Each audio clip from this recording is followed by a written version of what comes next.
Welcome back, everyone, to part 2 of War of the Worlds. Let's get into it.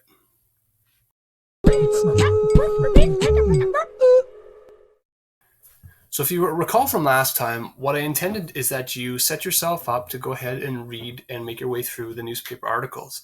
We haven't read the story yet. That's why this is pre-reading. However, you are reading in newspapers real-life accounts of the reactions to the story being told. And I think it's a very interesting way to introduce a story is to get to look and see the reactions as reported by newspapers of what was happening in the world at the time. So give me a second. Let's pop up the newspaper itself. So this was the handout provided to you for you to take a look at reading. There's also links to these articles right on the internet, which you could read. But I've kind of formatted them into this little handout that you could take a look at. This is the New York Times from October 30th, 1938, when radio was almost at its peak in terms of being a household piece of news and entertainment. Of course, before the times of mass spread TVs, and of course, today we have different technologies, which are all part of some of the themes we'll talk about here. But at this point in time, we have newspapers reporting on what happened with this story that was told over the radio. Okay? Anyway, I did give you some MP3 recordings if you wanted to follow along and not read for yourself. You could have taken a look at all these articles, and that was kind of the idea. So if you haven't gone and looked through these articles yet, go ahead and read them. They give you the background, and sit back, relax, take a look, read. It's not a rush. But do get through them so that you can participate a little bit more in the discussion that's going to follow. Okay? Now, I point out this as well. At the very end, we have this article that actually comes to us from June 17th, 2005. So a more recent historical look back at that point in time, back in 1938. So that also gives an interesting perspective if you were to go ahead and read that one as well. Okay? So I think it gives some good insight. So after having read these, let's go ahead and look at our pre-reading questions. And I'm going to read through these, let you think about them. If you want to pause the video, think about them before listening to my input. That might be something. The idea is to challenge you to think about some of these things for our pre-reading task. Of course, I can't be with you to ensure that you're maybe writing a response or sharing one in class, but we'll do our best to make do here. Okay, so the first question is, by reading these newspaper features, what are some of the facts you've gathered about what happens in the radio drama, The War of the Worlds? Mentioned. We're reading reports of the reaction to the story being told without having heard the story. So what can you guess about the story itself?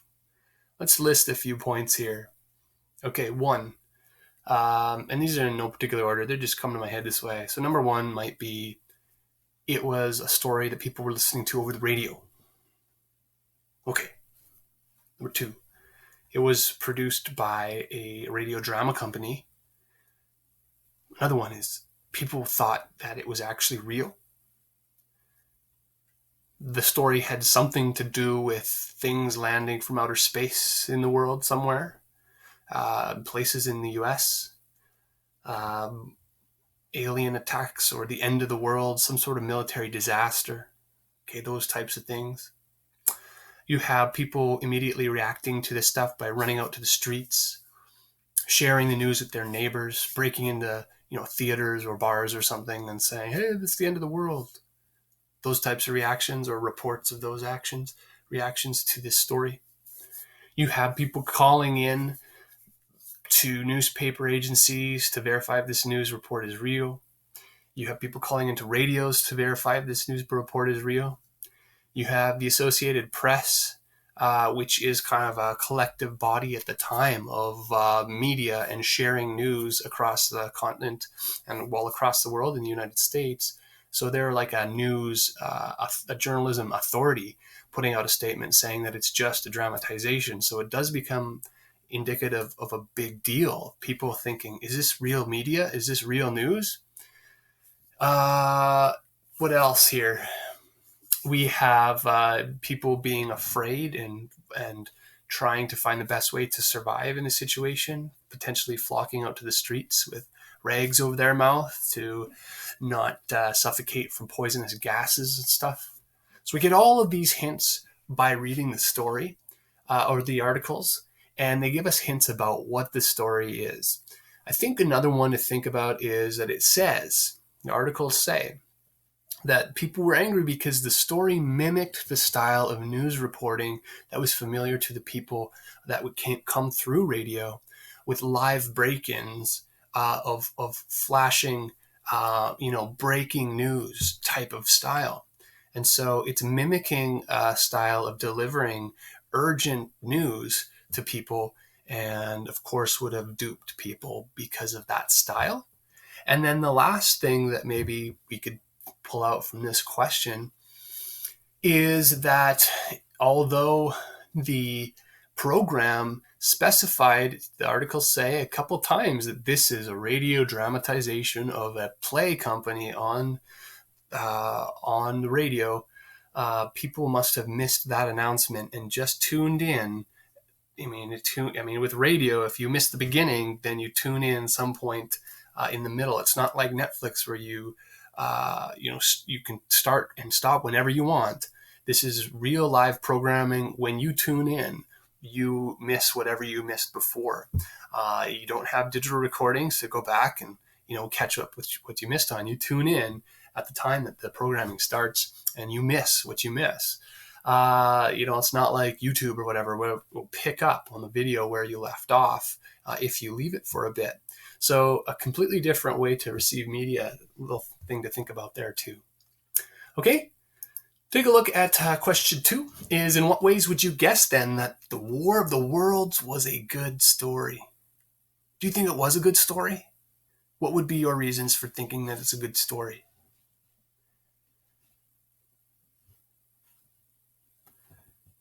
Well, we haven't read the story, so you're just guessing. You might think it's a good story because it had a lot of realistic action and people thought it was actually happening. You might think it's a really good story because the actors who told it very convincingly and told it well with a style that was unique and creative. You might think that it's a good story because of the way people reacted to it. But why was it a good story? Did it tell a good story? Were people convinced by it? So these are all themes and things we'll talk about later, but we get the hint of that by these newspaper reactions. Here's our beginning of a look at the idea of media. Media is often associated with the news, but media is stuff that we consume. It's any sort of medium that's communicating something to us. So media can be visual, it can be audio, it can be something that you read, okay? And in this time, we have radio and newspapers as the primary forms of media. They are accessible to people in 1938, to most people in 1938, and they both play a role in this story because the play itself was broadcast on the radio, and because of the newspaper picking up the story the following day. And we will take a look at both once we get into the play itself. But we want to start exploring this question. From once you suspected the event, what was radio media able to achieve on the evening of the broadcast, The War of the Worlds? When The War of the Worlds was broadcast over the radio, what did radio achieve? Well, it seems to me to have achieved a realistic reaction to people believing what it was saying. In other words, people looked to radio with some sort of credibility. And if the radio was saying that such and such was happening, then people reacted to it as if such and such was happening. Okay? So that's part of thinking about being media critical is, how are people reacting to this? Now, I think it's interesting because a lot of people take the initiative to make phone calls to police or to make phone calls to the radio stations or news agencies to verify if this is true or not. I think that's good evidence of saying, okay, I heard this on the radio, and and going to an authority to see, is that true or not? I think we have to be media critical as well. It's part of our media literacy, because we can't just believe everything that we hear. It's good to cross-reference and verify that. Okay, for what you gather from the last article, War of the Worlds, and this is the final article in there, the one that's published more recently, behind the 1938 radio show Panic, how was newspaper media used in the hours and days following the broadcast? Okay, we'll get more into this, but I think if you read that article a little bit more closely, I think what you find is that it seems historically now to look back at this incident and see how, even though newspapers are primary resources from the time that share with us a glimpse of how the people were reacting and what was being published in the news at that point in time, there was a bit of insincerity in newspaper reporting, perhaps. Why? Because of the competition that newspapers were receiving from this newfangled radio way of delivering news instantly to the homes of people, right to their eardrums. Whereas newspapers would have relied on selling paper to people the next morning, every morning, to catch up on the morning news type of thing. By the way, modern TV and internet is a completely different story in terms of how we look at the news of the world. And these are all things that we can think about as we carry on with the story. But in the hours following days following the broadcast, what are newspapers looking to do? Well, newspapers are looking to discredit the responsibility of radio to deliver, reliable news, because radio can be used irresponsibly. It's young, immature, unproven form of receiving news. So newspapers are out there to convince you to come to newspapers for valid news and to discredit, in a way, radio from being valid news. So keep that in the back of your mind. More on that later. But it's this idea of competition between radio and newspapers. And here was a perfect opportunity for newspapers to pick up on the disaster caused by radio. So number C is begin thinking about the power and influence of media. And that's something we've already launched you to think about. We have newspapers that have influence because they have a wide readership. And what they say, if they're kind of agreeing with one another back in 1938 as they're reporting on this issue, okay, well, then I kind of believe then that vast amounts of people reacted to this story as if it was true when they heard it on the radio. But I also think about the power and influence of radio because of all the people tuning in, and especially if they tuned in and were deceived by the thought that it was really real, then the power of radio is quite something to think about too. So that's our pre-reading. We want to look at one more little activity here.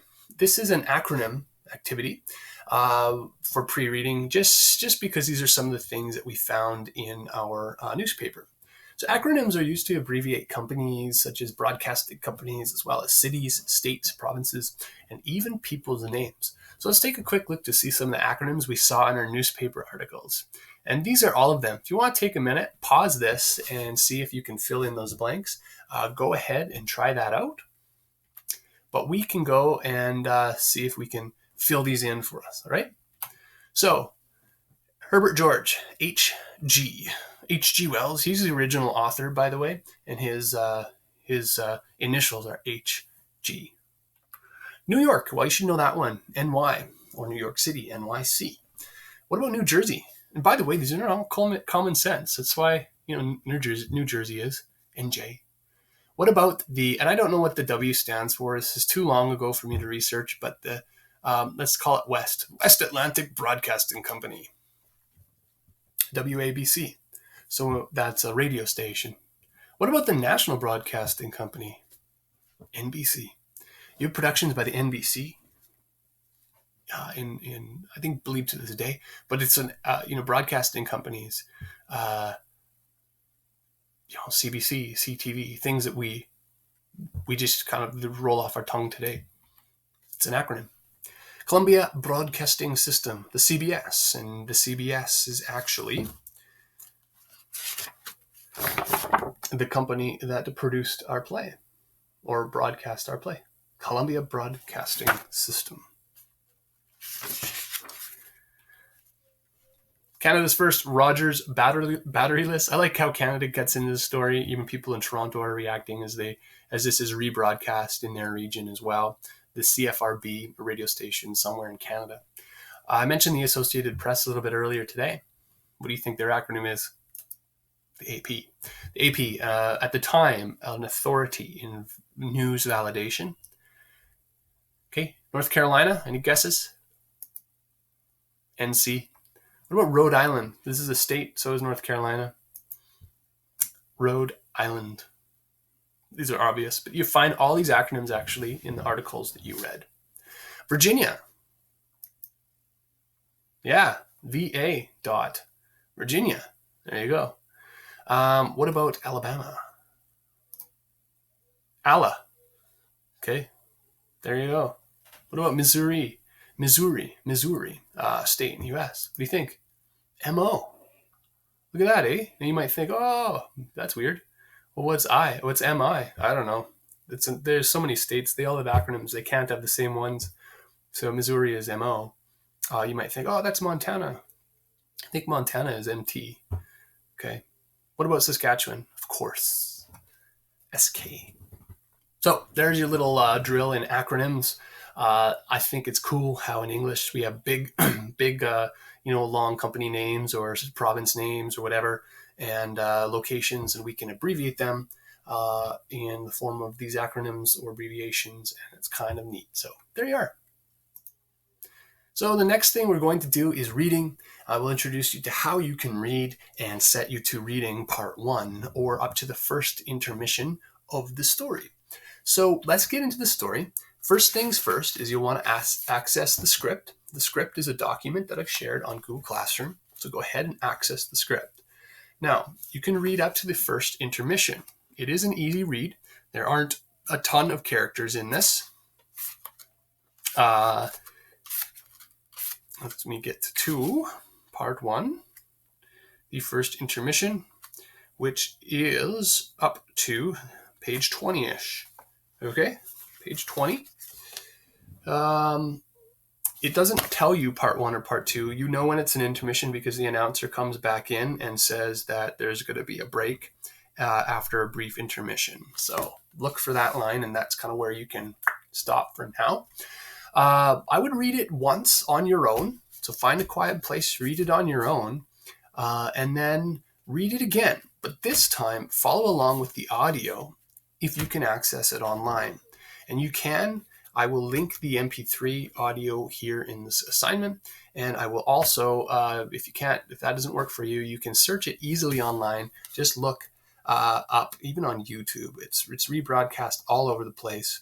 Orson Welles, The War of the Worlds radio broadcast, and you'll find access to it somewhere. But listen to it up to that first intermission. The story is an easy to follow story, and it was told on the radio by a small group of theater actors who acted over the radio. So I'm going to say, go ahead and do your reading, and we will come back once your reading's done and break down what you've read in the first intermission, up to the first intermission, and then carry on from there. That's part 2. We'll see you later. Good luck.